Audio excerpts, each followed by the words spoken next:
Welcome back ख़वातीन और हज़रात। इस वक्त हमारे साथ बहुत ही होनहार किक बॉक्सर मौजूद हैं, बहुत यंग हैं। आगा कलीम को हम वेलकम कहते हैं। अस्सलाम वालेकुम। और आगा कलीम को मैंने कहा था कि जी मेरी ख्वाहिश पे कुछ मेडल्स आप पहन लीजिए। कुछ मेडल्स हमने यहाँ रख भी दिए। ज़्यादातर आपने गोल्ड मेडल्स जीते हैं। जी अल्हम्दुलिल्लाह मैंने 21 फाइट्स के लिए, इसमें 20 गोल्ड से और एक सिल्वर है। किस उम्र से फाइट्स कर रहे हैं आप? तकरीबन 16 ईयर से। अच्छा, और अब क्या उम्र है? अब 19 है। अब 19 साल है। 3 साल से फाइट्स कर रहे हैं। और वैसे ट्रेनिंग जो है वो उससे भी पहले से कर रहे होंगे। जी ट्रेनिंग 4 साल ट्रेनिंग कर रहा था। अब सारी पाकिस्तान में आपने की है फाइट्स? जी पाकिस्तान में सारी की फिलहाल तो। अच्छा, और सब में आपको ज़्यादातर गोल्ड मेडल मिले। ये कौन कौन सा मेडल है अगर आप दिखाएं? ये K7 का है, जो टॉप फाइट होती है पूरे साल में एक बार, K7 अकेडमी डिफेंस में जमील छांडियों की।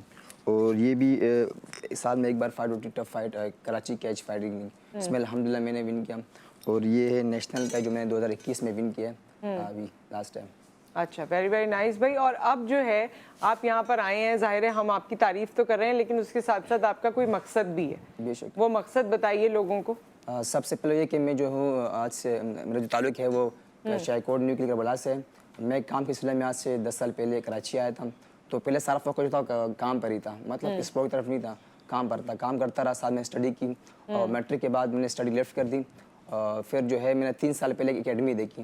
तो मैं लगातार 3-4 वहाँ जाता था ना, तो वहाँ के उस्ताद ने मुझे नोटिस किया कि यार आप 3-4 दिन से यहाँ आ रहे हो, क्या वजूहत है, आपको एडमिशन चाहिए, क्या मसला है? मैंने कहा जी एडमिशन चाहिए मगर मेरे पास फीस नहीं है। तो उसने कहा इतनी सी बात है। मैंने कहा जी। तो उसने कहा कल से आप आ जाइएगा, और मुझे वर्दी भी दी, बोले ये ले। तो मैं जब वहाँ गया तो 4 दिन के बाद उसने कहा भाई आप क्या फाइट करोगे? मैंने कहा 4 दिन के बाद, दिल तो नहीं मान रहा था। मैंने कहा जी बिल्कुल, क्यों नहीं करूँगा, आपने कहा जब फाइट करोगे। तो मैंने जब फाइट की, वो फाइट जो थी मेरी पहली फाइट थी, मैं हार गया। और वो था सीज़न 1 था सिंध बलूचिस्तान। फिर उसके बाद सीज़न 2 आया नेक्स्ट मंथ। तो अल्हम्दुलिल्लाह उसके लिए मैंने बड़ी अच्छी प्रिपरेशन की, और फिर जो था उसमें अल्हम्दुलिल्लाह मैंने गोल्ड। और आपने ये बताया कि जो भी आपने प्रिपरेशन की और जो आपके उस्ताद हैं वो आपसे कभी चार्ज नहीं करते? नहीं, चार्ज कभी नहीं करते। जो मेरे उस्ताद है, इकरार उस्ताद हैं, वो आज तक उसने मुझे भी नया क्लब बनाया, क्लब जल भी गया हमारा, तकरीबन बहुत सारा नुकसान हुआ। तो कुछ वजूहत मेरी भी थी इसमें। तो तब उसने मुझे कुछ भी नहीं कहा, कि क्योंकि उसमें वो एक भरोसा था मुझ पर, उसने टैलेंट देखा था मुझ में, तो इसी वजह से वो मेरा बड़ा ख्याल रखता है। अच्छा, आप वैसे क्या करते हैं, क्योंकि आपने फर्स्ट ईयर के बाद पढ़ाई छोड़ दी और हालात की वजह से पढ़ाई छोड़ी, और अभी आप कुछ काम कहाँ काम करते हैं? मैं चाय के होटल पे काम कर रहा हूँ। 10 साल हो गए मुझे चाय के होटल पे काम कर रहा हूँ। जो टाइमिंग मेरी है वो दोपहर 2 से लेकर रात 3 तक है। फिर उसके बाद में है 1 घंटा मैंने अपने होटल के पीछे एक रूम बनाया, स्टोर टाइप का। तो वहाँ सामान ही बहुत सारे पड़े होते हैं। तो वहीं मैं अपनी किक बॉक्सिंग की प्रैक्टिस करता हूँ 1-1.5 घंटा। फिर उसके बाद मैं सोता नहीं हूँ। अगर मैं सो गया तो मुझे पता है फिर मैं सुबह के लिए नहीं उठ पाऊंगा। तो फिर मैं नमाज़ पढ़ के सुबह ट्रेनिंग के लिए दोबारा चले जाता हूँ क्लब, अपने 8 नंबर। तो सोते कब हो? तो सोते मैं 11 बजे के बाद हूँ। 5 घंटे मेरी नींद है और बाकी 13 घंटे मेरा काम है, और 4 घंटे काम है आपका। और इस काम में तो आपको खाना पीना भी, प्रोटीन्स वगैरह ये सब चाहिए होती है, तो वो किस तरह फिर मैनेज करते हो आप? फिलहाल तो कोई प्रोटीन नहीं है, हम लोग वही जो नेचुरली जो सेब वगैरह वो बनाना होते हैं, केले वगैरह, वही जूसेस पीते हैं उसके, वो इस्तेमाल कर रहे हैं। बाकी है कि कोई अच्छा स्पॉन्सर मिल जाए तो हम लोग में वो अच्छी प्रोटीन मिल सकती है। अच्छा, आपको ये अभी जो स्पॉन्सर चाहिए, आपकी एक फ़ाइट स्केड्यूल हुई है रशिया में, आपकी फ़ाइट? जी रशिया के शहर कजाकिस्तान में। हाँ, वो क्या मतलब एशिया की फ़ाइट है या कहाँ से लोग आएंगे? इसमें ऑल वर्ल्ड पार्टिसिपेट करेंगी, ये इंटरनेशनल फाइट्स हैं। अच्छा, इसमें अफगानिस्तान भी होगा, ईरान भी होगा, और कजाकिस्तान भी होगा, रशिया की और भी ममालिक होंगे, और बहुत सारे ममालिक होंगे। अच्छा, इसमें जो है आपका हाफ स्पॉन्सर हो चुका है? अल्हम्दुलिल्लाह मेरा जो हाफ स्पॉन्सर है, हमारे गांव के जो नौजवान क़यादत है जनाब क़यामुद्दीन आगा, उनका मैं बहुत शुक्रिया अदा करता हूँ। जिस तरह वो उन्होंने छल के मेरे पास आए कोयटा से, और मुझे कहा जो आपकी जो नीड है वो मैं कर दूंगा, पूरी कर दूंगा। बाकी है कि जो टिकट का मसला था और मेरी वीज़ा का मसला था, वो बिल्कुल अल्हम्दुलिल्लाह से अल्लाह के फजल करम से हल हो चुका है। अब जो है मेरी नज़रें गोल्ड पर है, इंशाल्लाह पाकिस्तान के लिए कुछ करके दिखाना है। अच्छा, तो अब जो आपको स्पॉन्सर चाहिए वो किस चीज़ के लिए चाहिए? जैसे आपका वीज़ा और टिकट का तो मसला हल हो गया। अब जाहिर है जिस तरह हमने बताया कि चाय के होटल में काम करते हैं, तालीम भी इसीलिए छूट गई, जाहिर है, लेकिन एक पैशन है और इनको एक मौका भी मिला है। This is a life changer for a person, not only for Pakistan. अल्हम्दुलिल्लाह हमारे पास बहुत टैलेंटेड लोग हैं, मुल्क से बाहर जाते हैं, पाकिस्तान का नाम बनाते हैं। मगर मुझे फ़ील होता है कि अगर किसी एक इंसान की ज़िंदगी में थोड़ा सा चेंज हमारी वजह से आ जाए, थोड़ी सी एफर्ट से थोड़ा सा चेंज आ जाए, मे बी ये जो जिस तरह का इसमें टैलेंट है ये कोई स्टार बन जाए, इसकी ज़िंदगी चेंज हो जाए। पाकिस्तान की रिप्रेजेंटेशन के साथ साथ ये एक बड़ा काम है, हमारे इंसानों की, हमारे लोगों की ज़िंदगियाँ तब्दील हो जाएं, पूरे ख़ानदान की ज़िंदगी तब्दील हो जाती है एक शख्स की ज़िंदगी तब्दील होने से। सो ये अब आपको जो स्पॉन्सर चाहिए वो किन चीज़ों के लिए चाहिए? जो है इस वक्त मुझे चाहिए किट बैग चाहिए, मेरा किट बैग जो है वो नहीं है। और दूसरी बात अच्छा, अगर कोई कंपनी आपको अपना किट बैग देती है, बैग दे दे तो मसला हल हो जाएगा मेरा किट बैग का। और दूसरा है कि वहाँ के जो होटलिंग का खर्चा है और फूड है, प्रोटीन है, बस ये चीज़ें रह गई है। बाकी इंशाल्लाह और ताला अल्लाह पे उम्मीद है कि इंशाल्लाह जो टूर है आने वाला ये इसके लिए मैं रेडी हूँ और पाकिस्तान को अपना बेस्ट दूंगा इंशाल्लाह, और पाकिस्तान का ज़रूर मेडल लाऊंगा।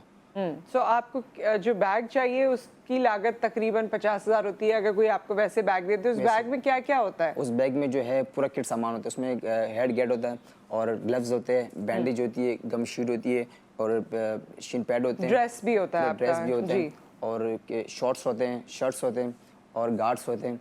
उसमें पूरा एक बैग होता है। ठीक है। सो वो कोई उसका कोई खास वो नहीं है कि जी इस स्टैंडर्ड की या इस तरह की कंपनी होनी चाहिए, कोई भी लोकल कंपनी भी हो सकती है, कोई भी हो, मुझे खेलने से मतलब है, मुझे कोई वो ब्रांड नहीं चाहिए। लेकिन ये है कि उनको भी फायदा होगा ना, अगर वो आपको स्पॉन्सर करेंगे तो आपकी पिक्चर्स या आपकी चीजें उनके लिए भी फायदेमंद हो सकती हैं। उन्हीं की ग्लव्स वगैरह यूज करूंगा, उन्हीं की शर्ट्स यूज करूंगा, तो उनको भी फायदा। अच्छा, एक तो ये हो गया, और उसके अलावा आपको होटलिंग और जाहिर है वहाँ पर जो होटलिंग और प्रोटीन जो है, अभी हम लोग वेट लूज करते हैं तो जब वहाँ जाते हैं तो हमारे में एनर्जी नहीं होती है, तो अभी हम क्या कहें। अभी तो तुम्हारा इतना लूज वेट हुआ हुआ है, मतलब अब और तो लूज नहीं करना ना। अभी इस वक्त जो है मेरा वेट 55 है। मैं 4 kg और भी लूज कर लेता हूँ। क्यों कर लेते हो? जब फाइट होती है ना, जो उसमें कैटेगरीज होती है, कैटेगरीज होती है अपनी। अच्छा, वेट की कैटेगरी होती है, ओके। 51 होती है, 49 भी, मेरे 50 भी आता है। अगर मुझे प्रोटीन मिल जाए तो मैं 49 पे भी आ सकता हूँ। पाकिस्तान के लिए फिर गोल्ड क्यों इतना लूज करोगे? सही है ना, बस इसी कैटेगरी में पाकिस्तान के लिए करना है और गोल्ड तो लाना है, सारी सोच नजरें वहीं पर ही है। तो 51 में गोल्ड नहीं आ सकता? इंशाल्लाह जरूर आ सकता है ना। 51 kgs में जाहिर है वो तुम्हारी वेट का ही होगा ना जिससे लड़ाई होगी। सो 51 kgs आई थिंक सही है। बस 4 kg और लूज करके मैं तो हैरान हो रही हूँ। मैंने फाइटर के लिए तो मुझे ज्यादातर अपर के मिले आपके। मेरा वेट 51 होता है, उसका 57, 56। सीरियसली? तो ऐसे कैसे फाइट होती है? क्योंकि उसमें तो रूल ही यही है कि वेट एक जैसा होना चाहिए। जब वहाँ जाता हूँ, मैंने कई बार मेरे साथ ऐसा हुआ, मैं गया वेट देने के लिए तो मैं वेट लूज कर लेता हूँ, सही वेट लूज का कुछ खाता नहीं हूँ 2 दिन से। जब वहाँ वेट तो 50 वेट होता है, 51, तो फिर वो जो सामने वाला था उसकी वेट जो 53 होते हैं, 54 होते हैं। अब वो कहते हैं भाई फाइट करनी है।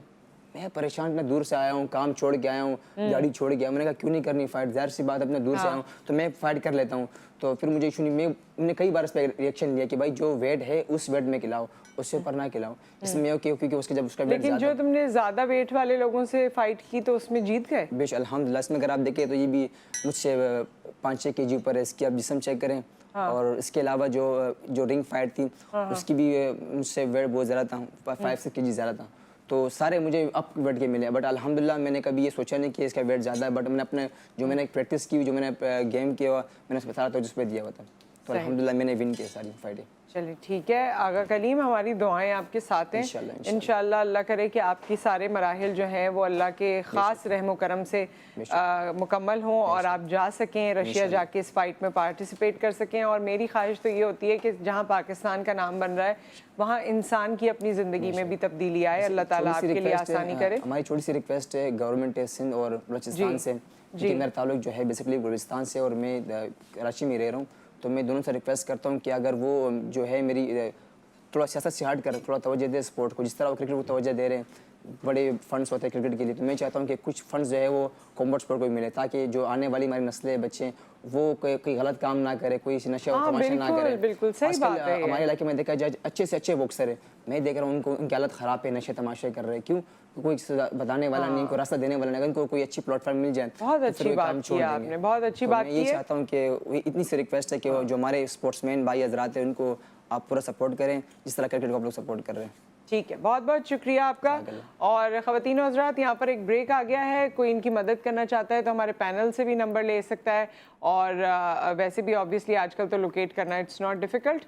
बाकी आप सबकी दुआओं की ज़रूरत होगी मेरे ख्याल में आगा कलीम को, तो आप इनको दुआओं में याद रखिए। एक ब्रेक, उसके बाद हम हाजिर होते हैं।